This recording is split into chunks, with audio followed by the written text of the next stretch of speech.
Welcome to Pinnacle's NFL Best Bets for Week 10. I'm Anthony Bruno, joined by Scott Cullen on behalf of Pinnacle. Pinnacle has been trusted by sports bettors for over 25 years.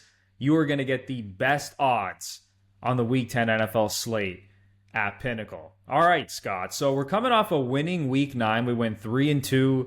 We had the Commanders minus 3.5. Falcons on the money line. We had the Bucs plus 8.5. We didn't hit on those two anytime touchdowns, Malik Neighbors and David Montgomery, but we had a winning week nonetheless, and we are looking to continue that momentum into Week 10. So, Scott, let's not waste any time. What is your first best bet on the Week 10 slate? My first best bet is I'm going to take the Los Angeles Rams on the money line at home against the Miami Dolphins on Monday night, and largely because you could take them minus 1.5, but largely I think the Rams are the better team and at home. So I don't quite grasp why they aren't favored by more. To be honest, I mean both teams have had to deal with injuries. Obviously, Tua Tagovailoa missed a bunch of time for the Dolphins, and he's been back for the past couple of games and has been very efficient, if extremely conservative, in his passing. But the Rams offense is really starting to click because they've got Cooper Kupp and Puka Nacua back from injuries at wide receiver. And they've won 3 games in a row and are starting to look like a team that could make another second half charge, much like they did last season. So on the money line at minus 120, I think it's a very reasonable price because I think the Rams are the better team and have home field advantage. So I'm all over the Rams on this one. Yeah, and both teams are getting healthy, and both teams look like they're playing some pretty good football right now. Like, even though the Dolphins have lost a couple games since Tua returned, the offense is finally operating as we're expecting it to operate. I think we're going to probably see a high-scoring game, but I do agree with you. I think the Rams are the better side here, and I think there's a little bit of value on them, whether you're taking them on the spread or even on the money line in this spot. So for my first best bet, I am going back to the well with the team that I have backed a couple times this season, and that is the Detroit Lions. Minus 3.5 on the road against the Houston Texans. Right now, this is priced at minus 105 at Pinnacle. Here's the thing with the Lions. They are arguably the best team in football right now. I know the Chiefs are undefeated, but when you just look at the metrics across the board, 4th in EPA per play on offense, they basically have the best rushing team in football, 1st in rush EPA. Their defense is 5th in EPA per play. Their offensive line is so good. And this is a Texans team that's pretty banged up right now. Now, at the time of recording, we still don't know exactly what the injury reports are looking like, but I'm not too confident that Nico Collins is going to play. And even if he does play, I don't know how healthy he's actually going to be. And the same thing with defensive end Will Anderson. He's banged up. He got injured in the Texans last game. So if those two guys are out, that's going to be a big hit, obviously, on their pass rush when it comes to Anderson. And this team, we saw it last week, without Nico Collins and Stephon Diggs, it was pretty dreadful. CJ Stroud went 11 for 30 for 191 yards, 0 touchdowns, and was sacked 8 times. So if they can't get a pass rush going against basically the best offensive line in football that is going to control the line of scrimmage and should be able to run the ball pretty effectively in this matchup, I think the Texans are in for a tough game here, and I know they're at home, and I know that they've played a ton of close games this season, but the way that this Lions team is rolling right now on both sides of the football, I'm going to be backing them at minus 3.5 at minus 105. Well, you say, Anthony, you're going to the well. That's a pretty good well to keep going back to. The Lions they're co-favorites to win the Super Bowl right now with the Chiefs. They had the same prices at plus 400 as the Chiefs on Pinnacle this week. So, they're recognized as being the top team in the NFC. And I think when you're catching Houston at what is not their peak value, obviously, with Diggs out for the season and Collins uncertain, they run the risk of basically not being able to keep up. And I think that's coming into the season, the Texans were getting a lot of hype and expectations that they could challenge, maybe even to go to the Super Bowl. But that was based on, having this great receiving core that was bolstered by a trade for Stephon Diggs. Now that they don't have Diggs and the possibility of Collins, either not playing or being diminished in some way, it does look like a really tough matchup for Houston. Yeah, this Lions team is just so good. Like, even if Nico Collins does play, I still like the Lions here at -3.5. They also picked up Zadarius Smith to bolster their pass rush. So, I mean, this is a Lions team that just looks like an absolute juggernaut at this point. And as you said, I think, they're rightfully one of the top teams on the betting board to win the Super Bowl right now. All right, Scott, let's move on to your second best bet on the slate.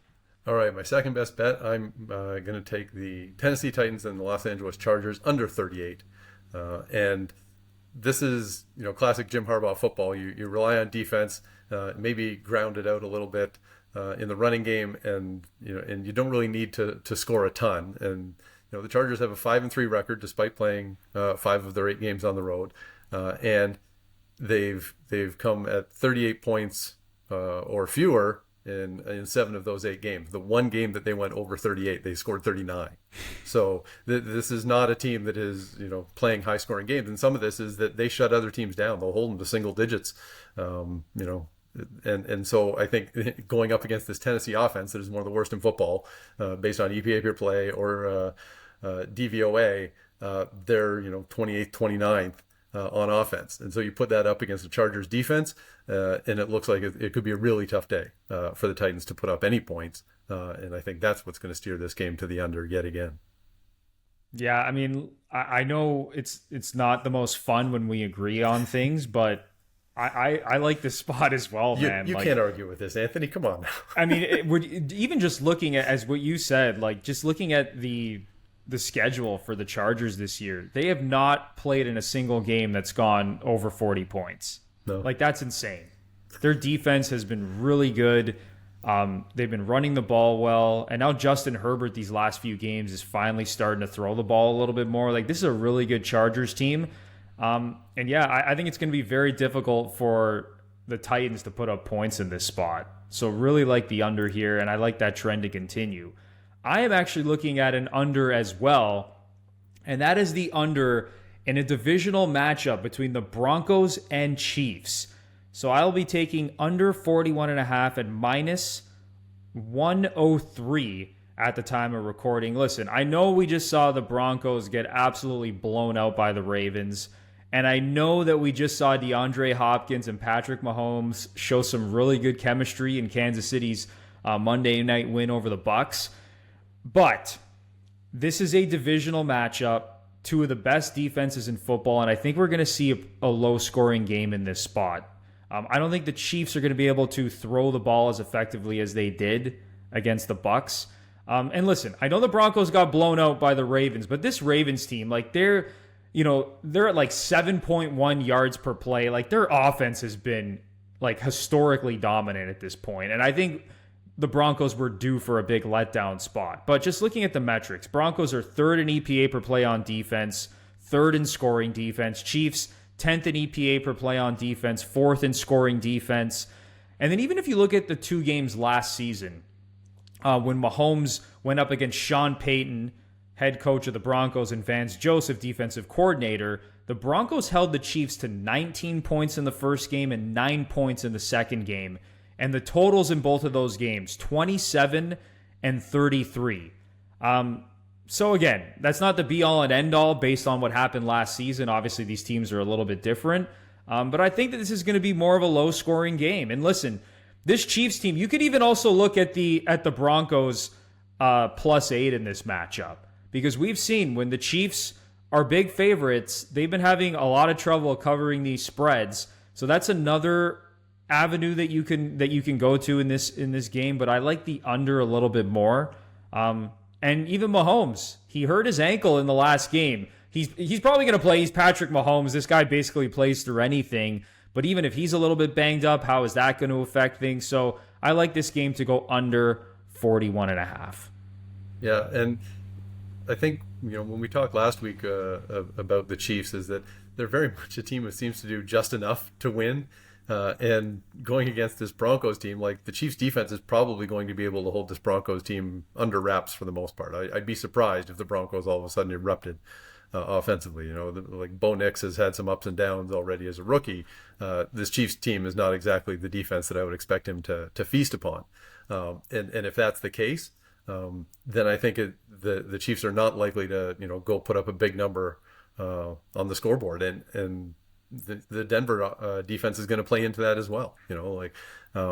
As much as Denver as a whole, I think they're a fairly questionable operation, but I think their defensive side of the ball is pretty good. And against this Chiefs team, as you say, getting DeAndre Hopkins should improve things for them. But I still I'm on a wait and see plan with that Chiefs offense to see whether they're going to really erupt and put up a big total. We're cheering for boring football this weekend, Scott. A couple of rain unders. Everywhere. We hate offensive football. No, I mean, listen, I love watching offensive football, but listen, where there's value, and we like the unders in both of these spots. The last best bet I want to sneak in here is the 49ers -5 at -115 on the road against the Bucs. I just think the Bucs are in a tough spot here. I know we just saw them cover against the Chiefs. Baker Mayfield has been, honestly, he's been awesome this year. Yeah. With Godwin injured and Mike Evans out of the lineup, all the injuries that they've been dealing with, and they're just chugging along. Like, he has now turned Cade Otton into the next coming of like Travis Kelce and Rob Gronkowski. Like, it's just crazy to watch Baker just continue to find the open guy in the passing game, and for this team to continue to put up points. But they're in a tough spot. They're on a short week, playing against the Chiefs on Monday night, and now they're going up against a well-rested 49ers team that's coming off a bye that looks like they're getting Christian McCaffrey back. Now, at the time of recording, it's not confirmed, obviously, that he's going to play, but it looks like he's trending towards playing. They're even getting healthier. Like, Debo should be healthy. Juwan Jennings is getting healthier. George Kittle's been playing really well. This is going to be a tough spot. This line opened at -6. It's now down to -5 on the 49ers.